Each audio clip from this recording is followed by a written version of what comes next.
everyone, my name is Assa Mulya, and in this video I will explain 10 grammatical errors taken from advanced English grammar material.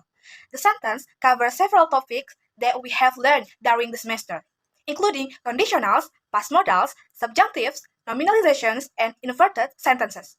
For each sentence, I will show the error, explain why it is incorrect, provide the correct versions, and briefly discuss the grammar rule behind the corrections. So, let's get started with the first sentences. Okay, the first sentence says, if the crew would have followed the compass, they would have found the treasure.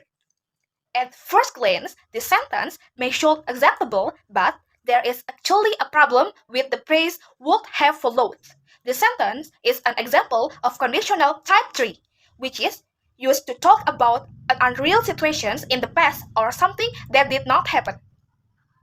In conditional type 3, the pattern should be if plus past perfect, would have plus past participle. So, instead of say would have followed, we should say had followed.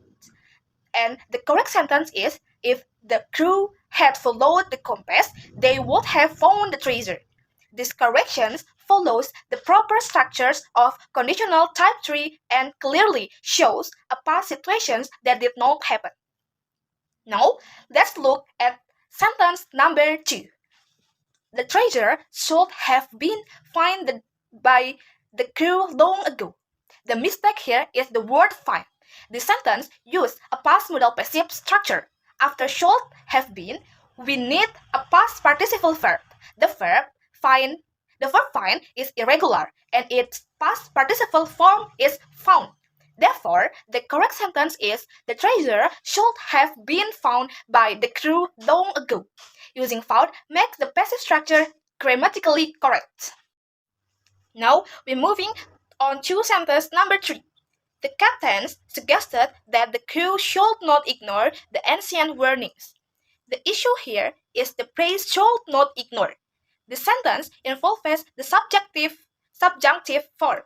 After verbs such as suggest, recommend, or insist, English often uses the base form of the verb directly. Because of that, we don't need should in this sentence. The corrected version is, the captain suggested that the crew not ignore the ancient warnings. This structure sounds more formal and follows the standard rule of the English subjunctive. Next is sentence number 4. Not only the crew ignored the compass, but they also sailed into danger.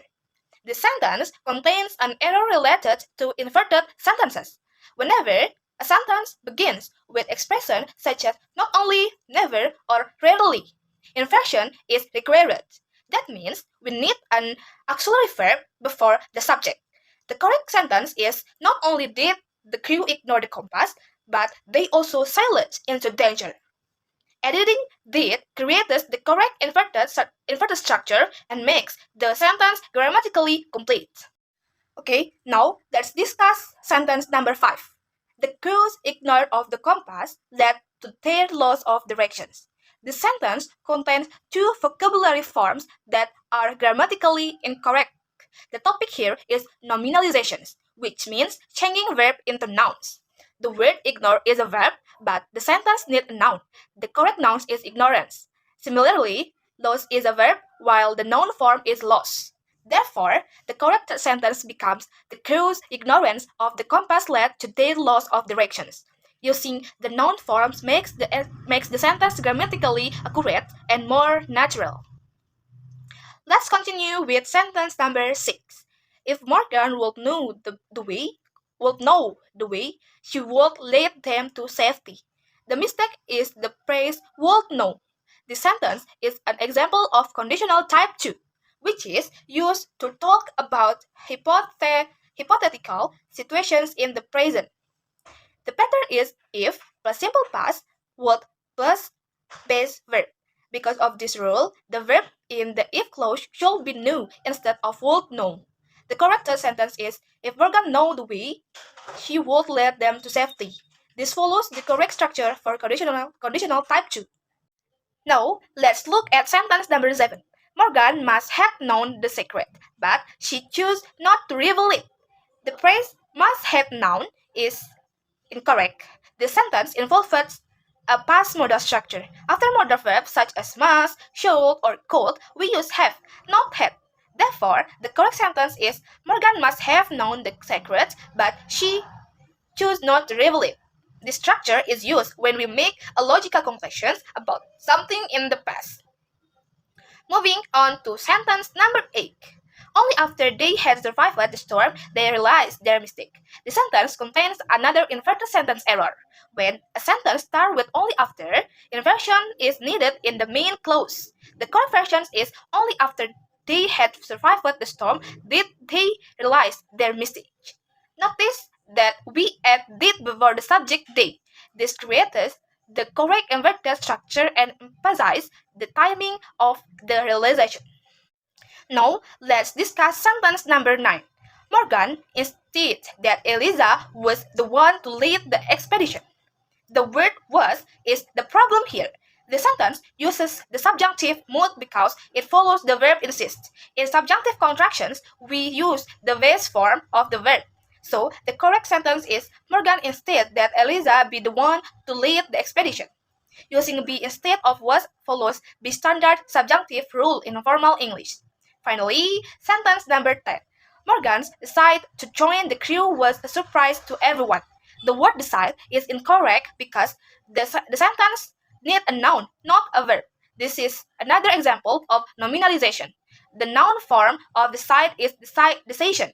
Therefore, the correct sentence is Morgan's decision to join the crew was a surprise to everyone.